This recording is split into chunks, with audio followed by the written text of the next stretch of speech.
ඉතින් ආයිබෝන් හැමෝටම ඔන්න හුඟ දවසකින් ආයි වතාවක් නිවාඩු දවසක් හම්බෙච්ච ඉඳාවා. ඉතින් පරණ යාළුවෙකුත් හම්බුණා. යාළුවා නම් ඉන්නේ ගහ උඩ. කොහොමම ඉන්නක හැරලා බලන්න. ඔයගලට මතක ඇති මෙයාව. චූටි මීට කලින් වීඩියෝ එකකදී අර මාව කැලේ එක්කන් ගිහිල්ලා පළතුරු කඩලා දීලා සියඹල අච්චාරු හදලා දුන්නේ. අන්න ඒ යාළුවා අදත් මුණ ගැහුණා. අද එයාගේ අයියාත් ඉන්නවා මිහිරංග. ඉතින් ඒ දෙන්නම අද එකතු වෙලා ඉන්න අලුත් වීඩියෝ එක කරන්න. ඔයගොල්ලන්ට මතක ඇති මේ අර කීපාර වීඩියෝ එකේදී අන්තිමටම කිව්වා මේගොල්ලෝ මේ කිව්වා රස කෑම වගේක් හදමු කියලා මේ කොස්කූරු ගානවා කියලා මේ පැත්තේ. ඒ නිසා දැන් අද මේ පැත්තේ කොසුත් තියෙනවා. මෙතන අපි ඉන්න තැනට කිට්ටුව කොස් ගාස් පොල් ගාස් අවශ්‍ය හැමදේම තියෙනවා. ඒ නිසා මේ වැඩේ කරන්න පුළුවන් අද දවස මාත් නිවාඩු. මේ කට්ටියත් ෆ්‍රී ක්ලාස් මුකුත් නැහැ. ඒ නිසා අපි මේ වැඩේ කරන්න හදන්නේ. අපි බලමු මේක කොහොමද කරන්නේ කියලා. වීඩියෝ එක ස්කිප් කරන්න එපා. අනිවාර්යයෙන් බලන්න. හරි වෙනස් අත්දැකීමක් වෙයි. මතක තියලා subscribe කරලා වීඩියෝ එක බලන්න පටන් ගන්න.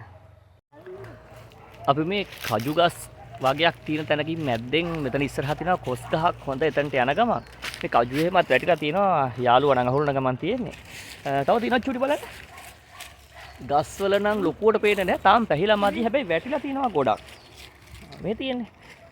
ඒ ටිකත් අහුලගෙනම මෙහෙම යන් කොස් ගහ පැත්තට කොස් ටික ඉස්සලම කොස් ගෙඩියක් කඩාකමු ඉන්නේ. හරි අපි යමු.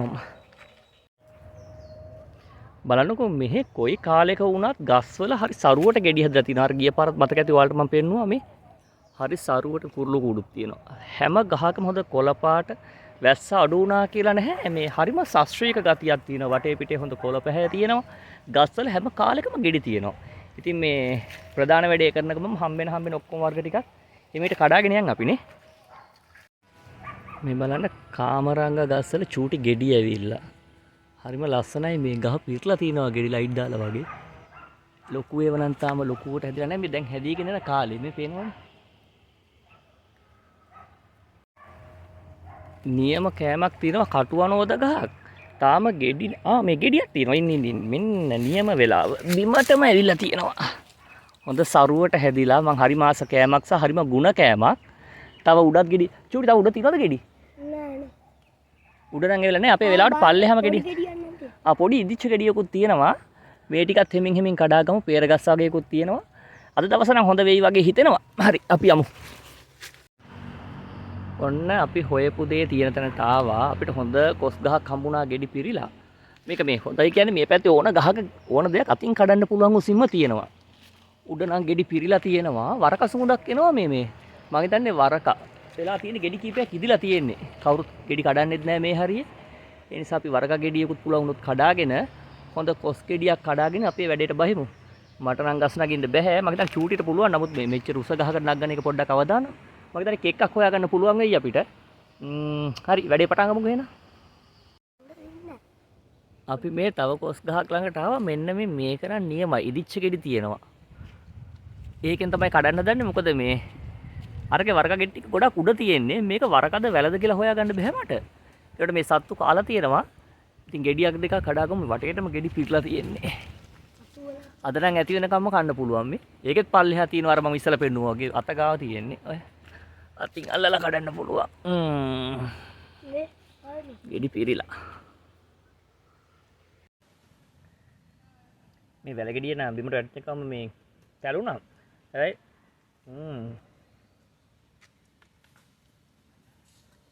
මී පැණි වගේ. හරිම රහයි.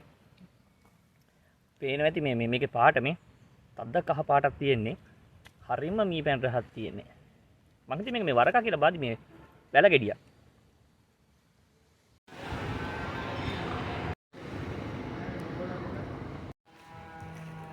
අපි මේ කොච්චි මිරිස් සෙව්ව මදි හින්දා ඒවා කඩ මේ තව ටිකක් හොයන්න යන ගමන් ඉන්නේ. මෙන්න බලන්න මේ අහම්බෙන් හම්බෙච්ච ජම්බු ගහ.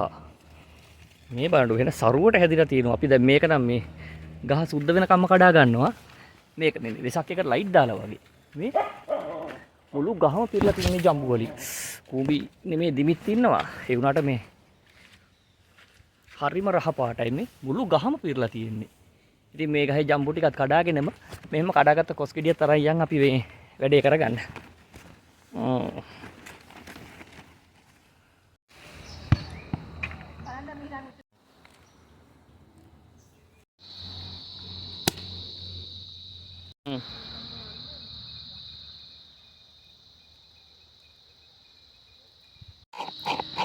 අපි කොස් කඩලා කොස් ටික ඕන විදිහට කපලා කරලා ඉවරයි. දැන් මේ පොල් ගාලා කරලා ලෑස්ති වෙනවා. මොකද අර මේ කොස් කූරු ගන්නවනේ.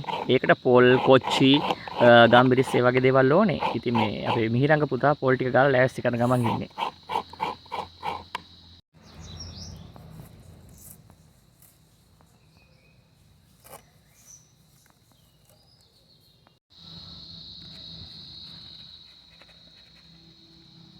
Nggak kok kabin.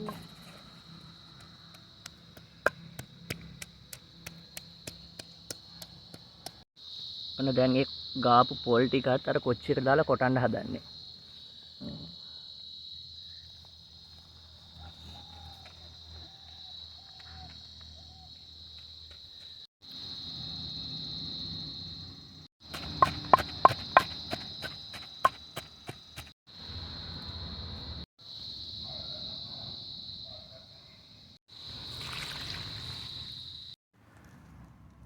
දැන් මේ කොස් එක ඔක්කොම තැම්බිලා ඉවරයි. අපි අර ඉස්සලා අර කොටා ගත්තේ පොල් වගේ අන්න එක දැන් මේක කලවම් කරන්නයි හදන්නේ.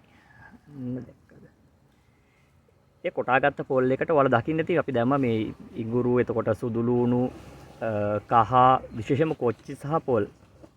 දැන් මේකට කලවම් කරනවා සම්පූර්ණ අර තැම්බිච්ච කොස් එකට.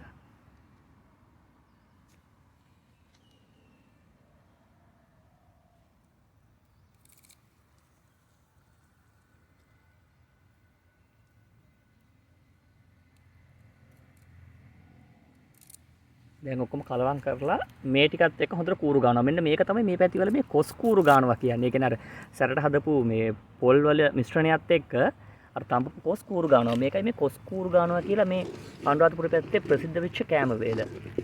අපි කාලම් බලමුකෝ තව ටිකින්නේ. මෙන්න අපි හදාගත්ත කොස් එක. පේනවා ඇති හරි පාටට ලස්සනට තියෙනවා. මම හිතන්නේ රහත් ඒ වගේම ඇති. එහෙනම් කාලා බලමුනේ අපි. ඔන්න ඉතින් අපි මේ අපේ යාළුවෝ දෙන්නත් එක්ක කිව්ව කෑම වේල හදලා ඉවරයි. කාලත් බැලුවා චුට්ටක්. මේ ඇත්තටම රහයි. නියමයි මම මේ පළවෙනි වතාවට මේක කන්නේ මේ හරිම රහයි. වෙන සැරක් සහ ලුණු ගතිය හැම එකක්ම තියෙනවා. මේ ඉතින් අපි මේක කන ගාම වීඩියෝ එක ඉවර කරනවා. නියමයි. ඔයගොල්ලෝ හදලා බලන්න. ඉතින් මේ වීඩියෝ ඉවර කරනවා. මේ වීඩියෝ එක අපේ channel එක තාම subscribe කරලා නැති හැමෝම මේ චූටි යාළුවගේ වීඩියෝ එක බැලුවා නම් මේ කෑම වේල බැලුවා නම් ආස හිතුණා නම් subscribe කරන්න හැමෝම like එකක් දාලා comment එකක් දාලා යන්න මේ පුංචි පුතාට. එහෙනම් ආයි දවසක මුණ ගැහෙමු. අපි ගිහිල්ලා එන්න. නැති කාලින් නම් ඔක්කොම කලින්. bye.